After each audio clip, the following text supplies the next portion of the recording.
다니엘에게 주신 환상과 계시입니다. 다니엘에게 주신 환상과 계시. 오늘은 환상에 관한 이야기를 좀 하려고 합니다. 여러분들 지금 이 내용을 좀 읽으셨는데요. 이 내용을 자세하게 여러분들이 몇 번 읽지 않으면 잘 이해가 가지 않으실. 자, 그러면 오늘 이 환상과 계시에 대해서 어떤 말씀을 해주신 건지 좀 내용을 한번 좀 풀어 드리려고 해요. 1절에 보시게 되면 무슨 말이 나오냐면 벨사살 원년에 심상에서 꿈을 꾸며 머릿속으로 환상을 받은 거예요. 심상에서 꿈을 꾸며 머릿속으로 환상을 받고 그렇게 말씀을 하고 있어요. 그럼 이제 벨사살 왕 원년에 환상을 보여줬다는 얘기입니다. 그래서 바벨론이라는 나라가 멸망하기 전에 다니엘이 환상을 본 거예요. 이 내용을. 여기 보면 꿈에라는 것을 말씀을 해주고 있어요. 여러분들이 생각을 하실 때에 하나님께서 환상과 계시를 보여주실 때 어떤 방법으로 보여주시는지 한번 생각을 해보십시오. 과연 하나님께서 나에게 또 우리가 기도할 때나 하나님께 응답을 우리에게 주실 때 어떤 방법으로 환상과 계시를 보여주실까?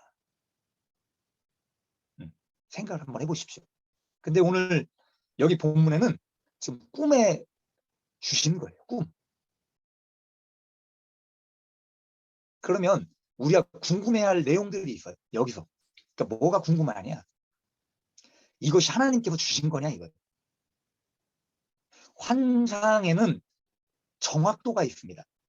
환상이라고 해서 우리가 다 맞는 게 아니에요. 100%. 그러니까 이제 퍼센트지가 있는 거예요. 왜냐하면 오류라는 걸 여러분이 인정을 해야 돼. 환상을 내가 보거나 주님의 응답을 받을 때 인위적으로 내 생각이 들어가거나 잘못 받는 경우도 있어요. 그래서 오류가 일어나는 경우도 있습니다. 근데 그렇다면 하나님께서 환상을 주실 때 얼마만큼 정확도가 있는가? 그게 궁금하실 거예요. 이게 100% 하나님께서 주신 것인지 내 생각 속에서 이 환상이 나온 것인지 이게 중요하다는 거예요.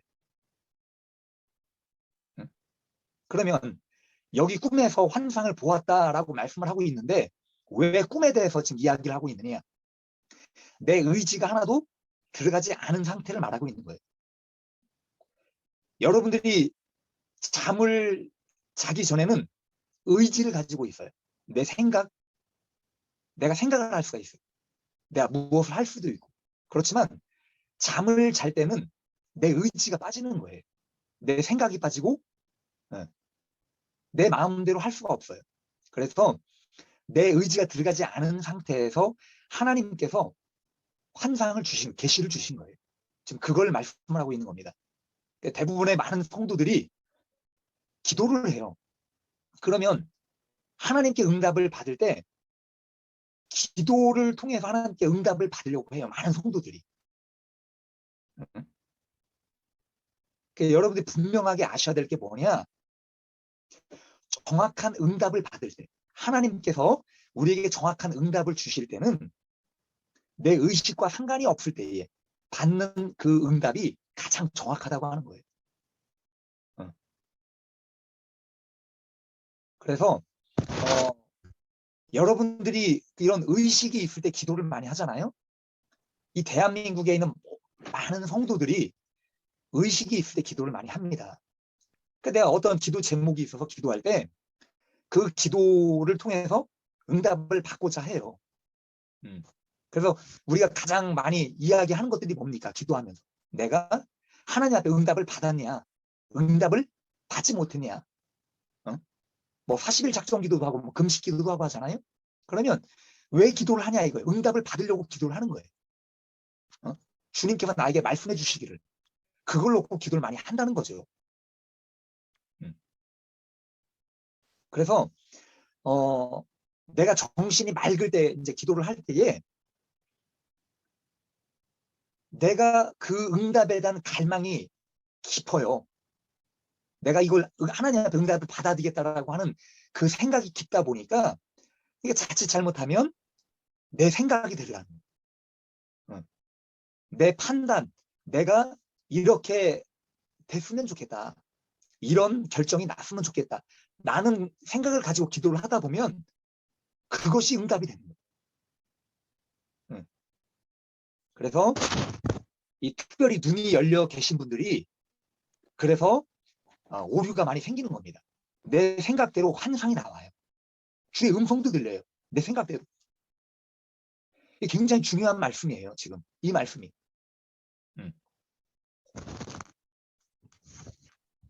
여러분들이 이 성경 말씀을 많이 보셔서 아실 거예요. 성경에 뭐라고 많이 나와 있느냐? 선지자들이나 대표적인 예가 지금 나옵니다. 요셉이라든지 사무엘이라든지 이런 분들이 꿈을 통해서 주신 거예요. 하나님께서. 그래서 내 의식이 없을 때에 이런 입신이라든지 깊은 입신 속에 들어가서 내 의식 상태를 완전히 뺀 상태에서 하나님께서 환상이라든지 계시를 주시는 거예요.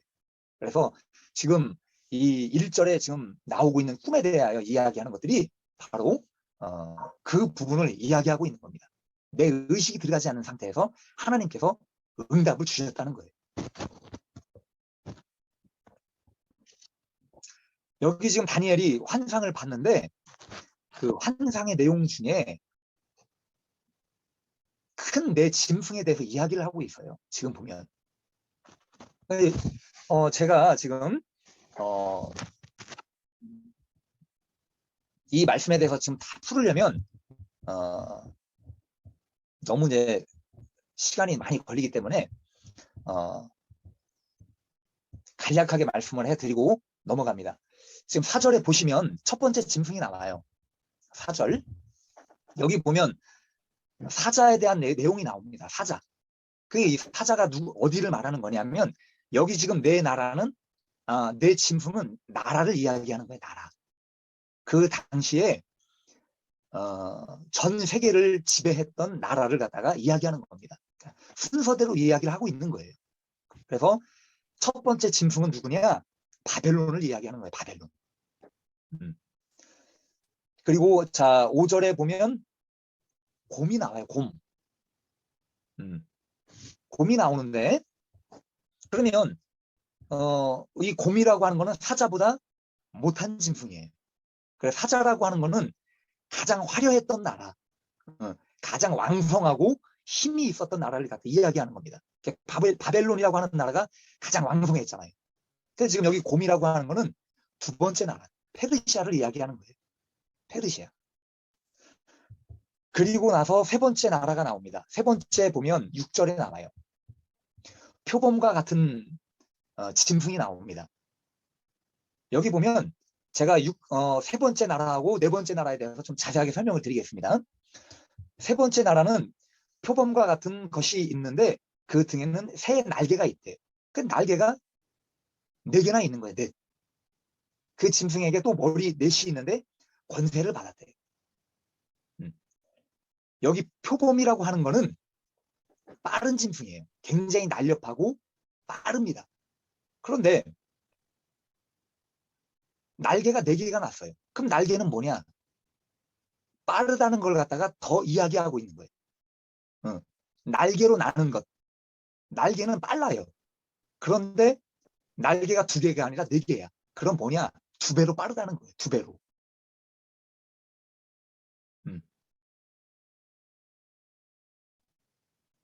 이거 누구를 이야기하는 겁니까? 알렉산더 대왕을 이야기하는 겁니다.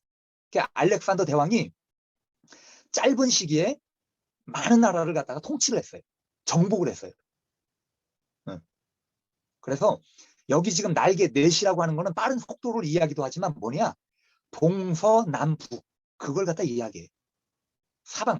그래서 전 세계를 정복을 하는데 여기저기 동서남북을 정복을 한 겁니다. 많은 나라를 정복을 했어요. 그래서 지금 하나님께서 환상을 보여주실 때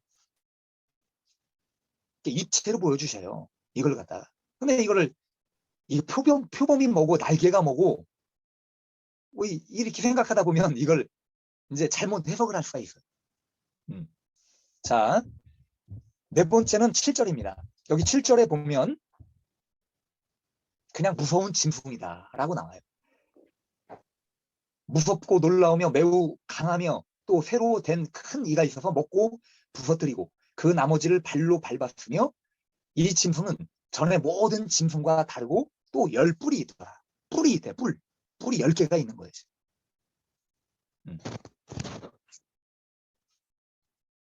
매우 강한 짐승으로 지금 표현을 하고 있는데 여기 보면 뭐가 특징이냐 하면 철이 특징이에요. 철.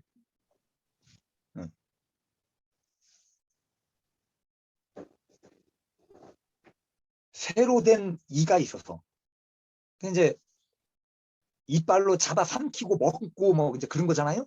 그래서 로마를 상징하는 겁니다. 로마의 특징이 뭡니까? 쇠가 발달이 된 거예요. 쇠를 그 당시에 쇠를 가장 많이 사용한 나라가 로마라고 하는 겁니다. 그래서 정복력이 강한 거예요. 그래 무섭고 놀랍다라는 표현을 쓴 겁니다. 그래서 많은 나라를 점령을 했는데 쓸모없는 나라는 그냥 짓밟아버린 거예요. 이 로마가. 그걸 갖다 이야기하고 있죠. 그리고 여기 보면 10뿔이 나와요. 10뿔. 10뿔을 가졌다라고 하는데 이 로마의 특징이 뭐냐면 자치정부를 가진 거예요. 그래서 자치정부에서 화폐를 발행했잖아요. 그래 이제 10개의 식민지를 가지고 있었습니다. 로마가. 그래서 이걸 갖다 뭐라고 이야기를 하냐? 데카폴리스라고 얘기해. 10개의 도시. 요 10개의 식민지 마을을 통치했다는 말이에요. 데카폴리스는. 그래서 지금 여기 나오는 10뿔이라고 하는 건 로마가 10개의 식민지의 나라를 지배를 한 걸 갖다 이야기를 합니다. 옛날에 그런 말이 나와요. 그 로마에 대해서. 그 르네상스 전까지는 굉장히 왕성을 했어요. 이 로마가. 그렇기 때문에 나는 로마인이다. 라는 말들을 많이 했습니다. 이제 로마인에 대한 자부심. 그 로마에 대한 내가 로마 시민이다라고 하는 그 자랑을 한 거예요. 그런 말들이 많이 있었죠. 그래서 지금 네 번째 짐승까지 이야기를 했습니다. 7절까지 이야기를 한 거예요. 자, 그리고 여기 8절에 보면 작은 뿔이 그 사이에서 나와요. 8절에 보면 뿔을 유심히 보는 중에 다른 작은 뿔이 그 사이에서 나더니 첫 번째 뿔 중에 셋이 그 앞에서 뿌리까지 뽑혔다.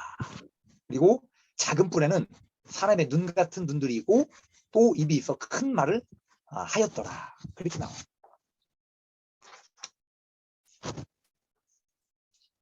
여기 보면 첫 번째 뿔 중에 셋이 뽑혔어요. 그러면 뭐냐? 네 번째 짐승 중에 세 번째 짐승까지 이제 멸망당한 걸 이야기합니다. 그럼 네 번째 짐승 중에 세 번째 짐승까지 어느 나라예요? 바벨론, 페르시아, 그 다음에 알렉산더 대왕까지 지금 이야기하는 거예요. 그러면 이 알렉산더 이후에 나오는 인물이 있다는 겁니다. 그 인물이 누구냐? 여기서 뿔은 누구를 상징하냐 이거예요. 그래서 저번 주에 뿔에 대한 이야기를 했죠. 뿔은 들이받고 어떤 권세라든지 이런 것을 갖다 상징한다고 제가 말씀을 드렸습니다. 자, 여기 지금 뿔이 뽑히고 나서 그 작은 뿔이 나왔는데 역사적으로 보면요. 이 네 번째 여기서 지금 이야기하고 있는 이 뿔이라고 하는 사람을 갖다가 네로라고 이야기하는 사람들이 있습니다. 이 뭐 썰이 굉장히 많아요.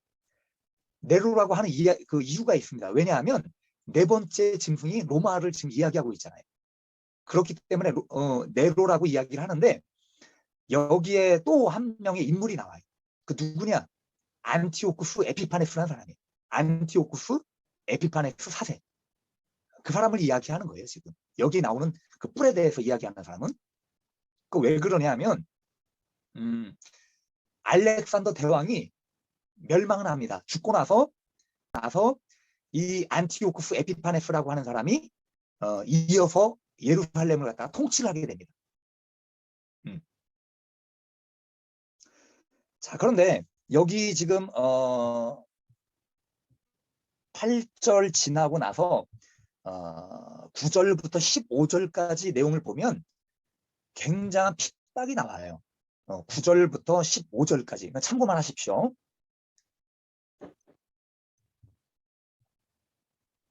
아니죠. 9절, 15절까지 죄송합니다.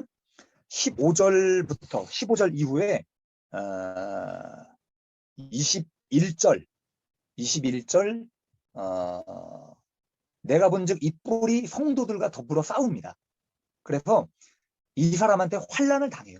이 안티오쿠스 에피파네스라고 하는 사람한테 성도들이 굉장한 환란을 당합니다. 그래서 25절까지 나와요. 25절에 그 상황들에 대해서 이야기하는 거예요. 이제 이 안티오쿠스 에피파네스라고 하는 사람이 누구냐, 어떤 사람이냐면 예루살렘을 그 지배를 하는데 제사장들을 다 죽여요.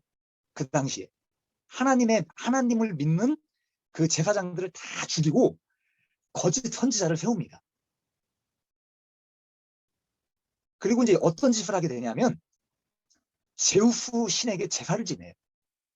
그러니까 하나님의 성전에다가 돼지떼를 갖다 몰아넣습니다. 돼지의 똥을 싸게 하고 돼지의 피를 뿌려요. 하나님의 성전에다가. 그런 엄청난 그런 악독한 짓을 벌이는 사람이 이 안티오쿠스 에피파네스라고 하는 사람이에요. 그래서 수많은 그 하나님을 믿는 성도들이 핍박을 당하게 됩니다. 순교도 많이 당하게 되죠. 그래서 유사일에 하나님을 믿는 하나님의 성전을 섬기는 그 하나님의 백성들을 핍박하는데 가장 잔인하고 가장 아주 종교 탄압을 심하게 한 사람이 이 안티오쿠스 에피파네스라고 하는 사람이에요. 그래서 적그리스도를 갖다 상징을 하는 거예요. 지금 이 사람이 여기 나오는 7절, 그죠? 8절 여기에 나오는 이 사람이 이후에 마지막 때에 일어날 적그리스도를 갖다 상징을 하는 겁니다. 그걸 갖다 이야기해주고 있어요. 자, 그래서 9절부터 15절까지 뭐냐면 하나님께서 앞으로 일어날 그 일들에 대해서 보여주신 거예요. 근데 지금 이제 8절까지는 안티오쿠스 에피파네스까지 나와서 하나님의 백성들을 핍박하는 그 장면까지 지금 보여주신 거예요, 다니엘에게. 그리고 나서 이후에 마지막 때에, 그러니까 종말의 시대 때에 일어날 일들을 갖다가 9절에서 15절까지 보여주신 겁니다. 그럼 이제 그 어떤 핍박에 관한 내용을 보여주신 게 아니고 하나님을 만나는 장면들이에요. 9절부터는. 그러니까 하나님의 계시, 하나님의 형상을 갖다 보게 됩니다. 그러면 이 내용이 요한계시록의 사도 요한이 본 내용하고 굉장히 흡사하게 나와요. 그래서 사도 요한과 뭐 에스겔이라고 하는 사람들과 이 지금 다니엘이라고 하시는 분들이 그 내용을 비슷하게 본 거예요. 마지막 때 되어질 일들을 갖다가 보게 된 겁니다.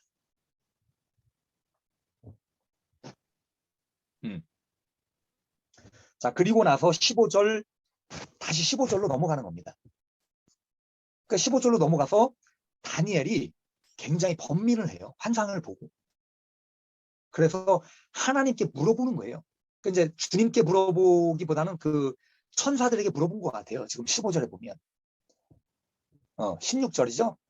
그 곁에 모셔선 자들 중 하나에게 나아가서 이 모든 일의 진상을 물으매 그가 내게 말하여 그 일의 해석을 알려주며 이르되. 그래서 하나님의 어떤 천사에게 물어보고 다시 계시를 줍니다. 그 내용을, 환상의 내용을 갖다 풀어주게 됩니다. 그래서 17절에 그 네 나라에 대해서 풀어주게 되는 거예요. 그래서 바벨론, 페르시아, 알렉산더, 로마 그 순으로 쭉 이야기를 하는 겁니다. 이 세상에 일어날 4명의 왕이다. 이제 지나가는 왕이에요. 이미 역사 속에서 지나간 거지. 그리고 이제 20절까지 그 내용이 쭉 나오는 거고 21절에서 이게 다시 안티오쿠스 에피파네스 4세에 대해서 지금 이야기를 하고 있는 거예요. 21절, 22절. 그러면 21절하고 22절 사이에 어떤 역사적인 일이 있었냐면 마카비 혁명이 일어나는 겁니다. 이 사이에 하나님을 믿는 그 백성들을 갖다가 탄압을 하고 이제 종교 탄압이잖아요. 종교 탄압과 어떤 핍박이 일어나자 그 마카비오 형제가 일어나요. 마카비 혁명이 일어납니다. 그래서 그 안티오쿠스 에피파네스를 갖다 대적을 해요. 대적을 하고 다시 그 예루살렘을 갖다 이제 회복을 합니다. 다시 탈환을 하는 거예요. 되찾게 되죠. 그리고 나서 22절이 뭐냐면 기독교가 이제 로마에 공인이 되는 거예요. 이 22절이. 옛적부터 항상 계신 이가 와서 지극히 높으신 이의 성도들을 위하여 원한을 풀어주셨고 때가 이르매 성도들이 나라를 얻었더라. 그러니까 이제 굉장한 핍박이 일어난 후에 하나님께서 이제 그 원한을 풀어주시는 거예요. 그 마카비 혁명을 통해서 하나님의 그 원수들을 갖다 물리치고 결국은 그 로마의 콘스탄티노스 대제를 통해서 기독교가 공인이 됩니다. 그래서 이 22절은 밀라노 칙령이 일어난 그 사건에 대해서 지금 이야기를 해주는 거예요. 그래서 하나님을 핍박하던 나라가 이제 로마까지 내려온 거잖아요. 그 제국이라고 하는 나라가 로마까지 내려왔는데 실제적으로 그 네로 시대 때도 기독교를 굉장히 핍박을 하게 됩니다. 그런 이제 상황 가운데 하나님께서 그 콘스탄티노스 대제를 사용을 하셔요. 그래서 기독교를 공인을 하고 전 세계적으로 기독교가 뻗어나가게는 그런 계기가 됩니다. 그래서 이 말씀을 해주고 있는 거예요. 지금 성도들이 나라를 얻어더라. 그리고 이제 23절부터 25절까지는 그 상황에 대해서 일어났던 상황들에 대해서 다시 설명을 해준 겁니다. 그러니까 요거를 이 다니엘서 7장을 여러분들이 해석을 잘못하면요, 그냥 엉뚱한 해석을 해버려요. 그 다른 역사학자들이나 주의 종들이 그래서 예언서에 대해서 하나님께서 주신 그 보여주신 환상에 대해서 해석을 잘 못해요. 사실은 이게 무슨 내용이다라는 걸 갖다가 자세하게 풀어주는 사람들이 많지 않습니다. 그렇기 때문에 이 환상에 대한 내용을 갖다가 이제 두려운 거예요. 이 내용을 갖다 풀기가. 그래서 이 환상을 여러분들이 잘 이해를 하셔야 된다는 거예요. 잘 아셔야 되고. 그래서 제가 다니엘에게 보여준 그 계시와 환상에 대해서 잠시 설명을 좀 드렸습니다. 자, 그렇다면 두 번째는 뭐냐? 다니엘에게 이 환상과 계시를 주신 이유와 목적이 있습니다. 그 첫째는 뭐냐? 많은 사람들에게 하나님의 뜻을 알리기 위해서예요. 사실은.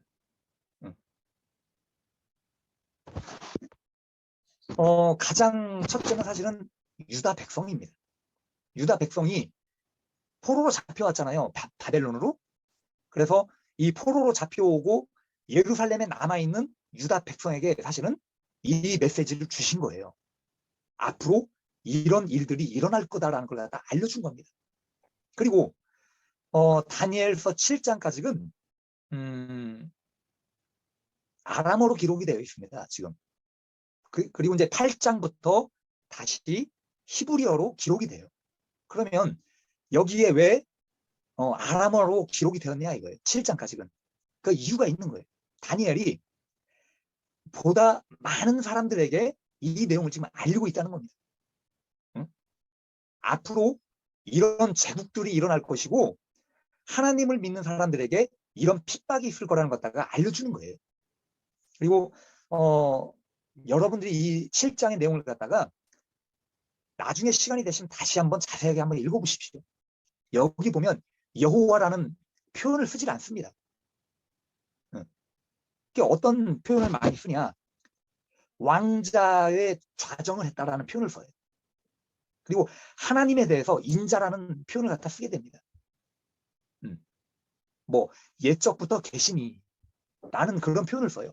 그래서 다니엘이요, 이 당시에 여호와라는 표현을 쓰지 않고 하나님에 대한 다른 표현을 쓰게 됩니다.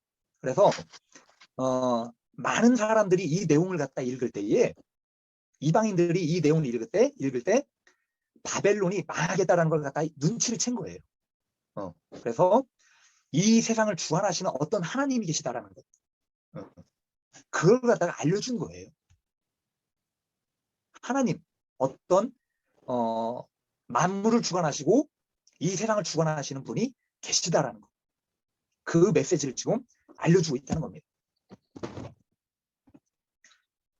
두 번째는 뭐냐면, 하나님의 뜻 가운데 이 모든 것들이요, 하나님의 뜻 가운데 운행하고 있다는 걸 갖다가 말씀해주고 있다는 겁니다. 여기 본문 말씀 2절을 한번 봅시다. 우리 2절. 2절에 보면, 하늘에 내 바람이 큰 바다로 몰려 불더니 큰 짐승 넷이 바다에서 나왔는데 라는 표현이 나와요. 그러면 이게 도대체 무슨 말이야? 이해가 안 가는 거예요. 이해가.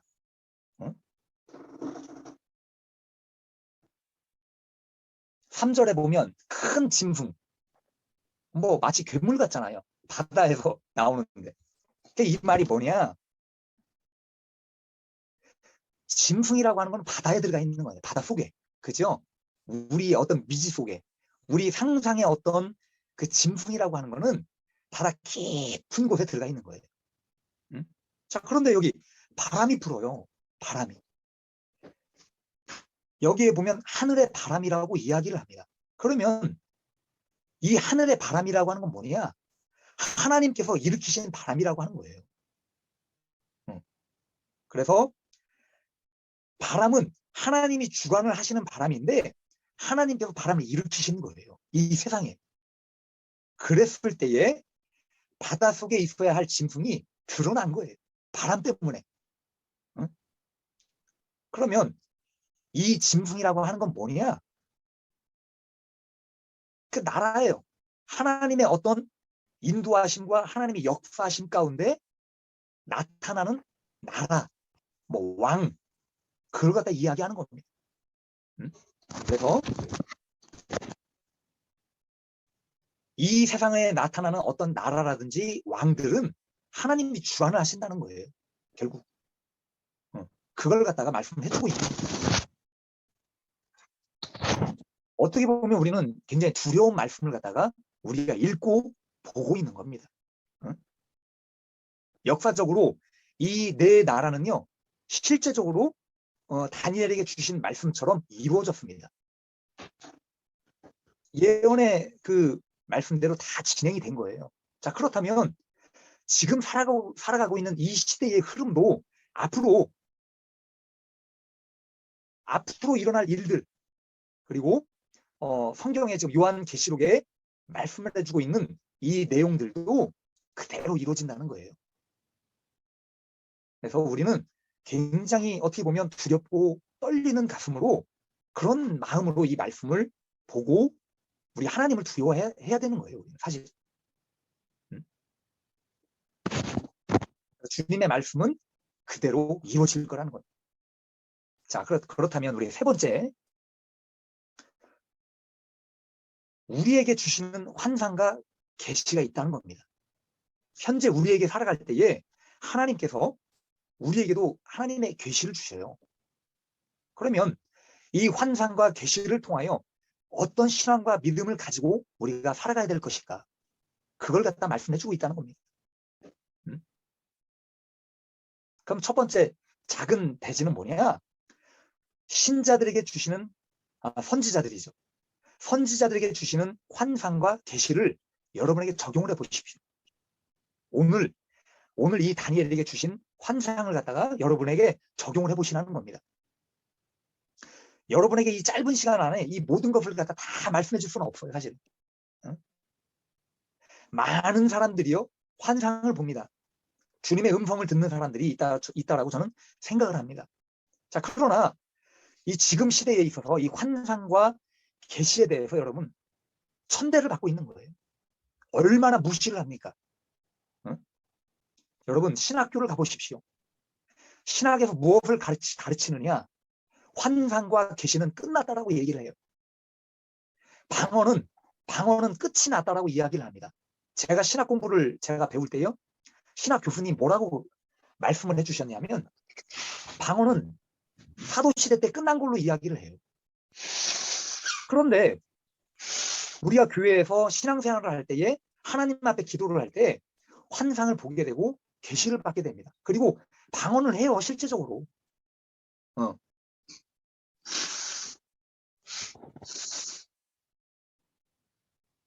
자라보고 놀란 가슴 뭐 소뚜껑 보고 놀란다는 말 있죠. 그게 이제 환상을 본 사람들이 이 단어로 많이 빠져요. 잘못된 길을 빠지는 거예요. 그러니까 그런 것을 보다 보니까 이 환상에 대해서 우리가 이제 어떤 편견을 갖게 되는 겁니다. 그러니까 여기 지금 다니엘도 마찬가지라는 거예요. 다니엘이라든지 뭐 예레미야라든지 마찬가지예요. 그 시대 때의 환상을 보게 되면 많은 사람들이 이 환상을 믿었겠는가? 하나님께서 주신 이 메시지를 온전히 믿고 따랐겠냐 이거예요. 굉장히 작은 소수의 사람들이 하나님의 말씀을 받고 그것을 갖다 기록을 한 겁니다. 핍박을 받는 어떤 그런 상황 가운데서도 이 성경이 기록이 된 거예요. 이 말이 맞을까? 과연? 몇백 년 뒤에 일어날 일들을 다니엘을 통해서 하나님께 보여주셨는데 과연 이 예언이 맞을까? 그대로 될까? 어떤 그런 의심을 하는 사람들도 많았다는 거죠. 그런데 어떻게 됩니까? 실제적으로 7, 800년 전에 일어날 어떤 그 사건들까지 다 보여주신 거예요. 심지어 이 세상에 어떤 종말에 일어날 일들까지 보여준 거잖아요. 그대로 다 이루어지게 됩니다.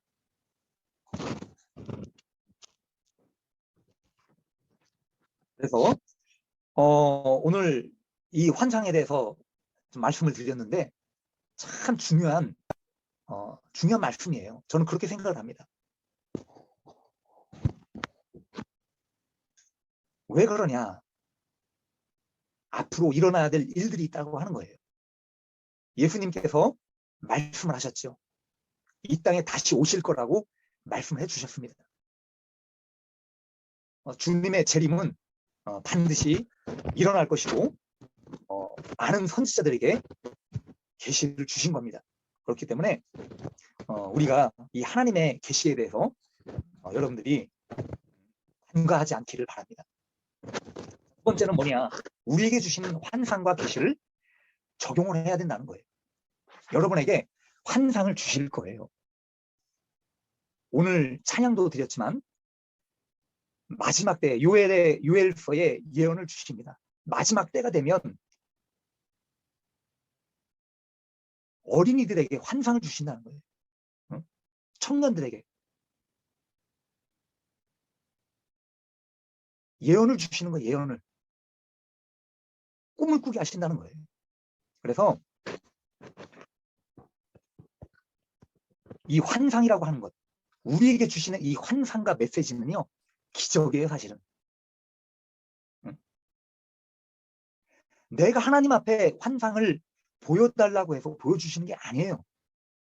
그래서 여러분에게 주시는 이 메시지라고 하는 것 굉장히 감사할 수 있기를 바랍니다.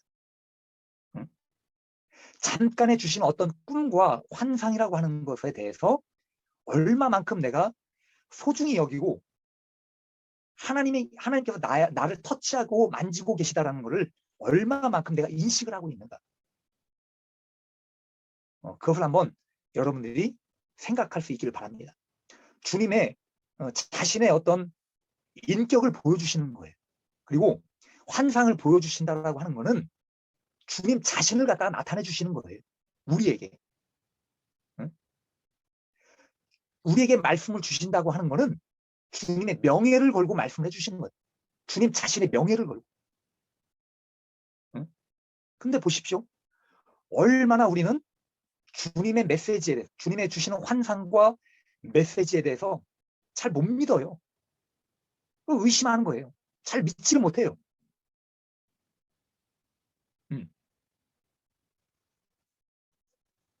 그래서 만약에 여러분들이 기도하다가 또는 꿈을 꾸다가 여러분에게 어떤 환상과 메시지를 주신다면 나에게 적용을 하십시오.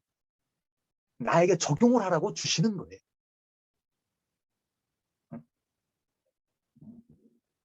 내 자신이 주님과 더 깊은 교제를 하라. 가장 큰 목적이 그거예요.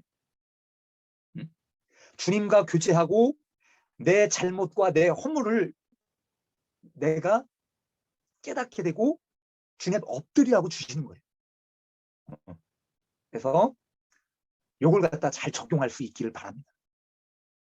오늘 다니엘이 안티오쿠스 에피파네스 사세라고 하는 사람을 하나님께서 보여주시면서 많은 성도들이 믿음을 굳건히 하라고. 그죠? 이런 핍박과 환란의 어떤 시대 때에 믿음을 굳건히 하라고 그걸 보여주신 거예요.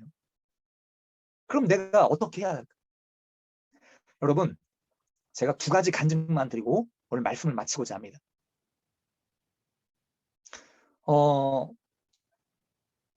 제가 알고 있는 청년이 있습니다. 31살 먹은 청년이에요. 근데 그 청년이 9살 때부터 환상을 보기 시작을 합니다. 근데 하나님 앞에 이렇게 기도를 했대요. 하나님, 성령 충만 주세요 하고 기도를 했대요. 9살 때부터. 성전에 나가서 1시간씩 기도를 하는데 예수님 성령 충만 주세요 하고 그렇게 기도를 하는데 갑자기 환상이 열리더랍니다. 그 꼬마 그 어린 아이한테 환상이 열리는데 교회 지붕이 날아갔대. 그러면서 예수님께서 마차를 타고 오셔서 마차를 타고 하늘나라를 간 거예요. 9살 때. 그 하늘나라를 다 보고 왔어요. 그리고 나서 그 이후로부터 주의 임재가 일어나고 지금까지 그 청년은 하늘나라를 보고 옵니다. 그러니까 하늘나라를 경험하고 예수님을 만나고 천국과 지옥을 보고 오고 많은 영적인 경험을 하게 됩니다. 그런데 임재를 통하여 그런 말씀을 한번 주셔요. 이 청년이 간증을 이제 교회에서 간증을 한번 한 적이 있는데 그 간증 외에 어디 가서 내가 무엇을 봤다. 내가 하나님을 어떻게 만나고 천국을 어떻게 보고 왔다라는 이야기를 한 번도 한 적이 없습니다. 이 청년은요. 주님의 눈동자 색깔까지 안다는 거예요. 그렇게 주님하고 깊은 교제를 나누고 영적인 그 깊은 어떤 그 영적인 세계를 경험을 하는 청년인데 한 번도 자기를 나타내지 않아요. 주님께서 나에게 이렇게 해주셨다라고 한 번도 이야기를 안 해요. 하나님께서 비밀리에 그 청년을 키우고 그 청년을 지금까지 사용하시고 있습니다. 앞으로 이 청년을 어떻게 사용하실지를 몰라요. 굉장히 비밀리에 감춰져 있어요. 자, 그런데 항상 보면 자기에게 주시는 환상을 가지고 자기를 적용을 하더라고요. 내가 무슨 일 있으면 항상 뭐 금식을 하고 작정 기도를 하고 내가 하나님 앞에 어떻게 살아가려고 그렇게 노력을 하는 모습을 봐요. 참 좋은 모습들을 많이 보게 됩니다. 그리고 제가 본 환상을 여러분의 간증을 좀 하고자 합니다. 한 15년 전 정도에 제가 이 꿈을 꾼 것 같아요. 꿈을 꿨는데 오늘 여기 보면 성경에도 지금 나와요. 구름을 타셨다라는 이야기가 나옵니다. 응? 지금 몇 절에 나오냐면 13절에 나와요. 내가 또 환상 중에 보니 인자 같은 이가 하늘 구름을 타고, 제가 이제 꿈을 꿨는데 예수님께서 구름을 타고 오시는 거예요. 근데 그 구름을 타신 예수님께서 그 형상을 보여주시는데 빨갛게 달궈진 그 쇳덩어리가 빨갛게 용광로처럼 달구어진 모습으로 보여주시는 거예요. 저는 그 주님의 모습을 보면서 굉장히 빠른 속도로 제가 달려가는 모습을 본 겁니다. 이게 뭐냐? 마지막 때가 다가왔다는 거예요. 여러분, 마지막 때. 그 달구어진, 붉게 달구어진 모습으로 구름을 타고 오신다는 것은 뭐냐면 이 땅에 재림할 때, 이 땅에 오실 때는 초림의 예수님과는 다르다는 거예요. 심판의 예수님으로 오신다는 겁니다. 여러분, 우리가 두려워하는 마음으로 우리가 받아야 되는 거예요. 그래서 내가 빨리 달리는 모습은 뭐냐? 신앙생활을 열심히 하라는 거예요. 여러분, 우리가 딴짓할 여를이 없습니다. 우리가 다른 데 신경 쓸 여를이 없는 거예요. 열심히 충성하고 열심히 하나님을 사랑하고 내가 믿음 안에서 열심히 신앙생활하고, 여러분 그것만 해야 되는 거예요. 그걸 알려주신 거예요. 이제 곧 내가 주님께서 오신다는 걸 알려주신 겁니다. 두 번째는 뭐냐? 제가 여러분에게 항상 이야기했던 것이 있습니다. 주의 임재가 일어나고 저에게 이런 말씀을 해주셨어요. 하늘이 맑든 날이 굳든 해는 항상 떠 있다.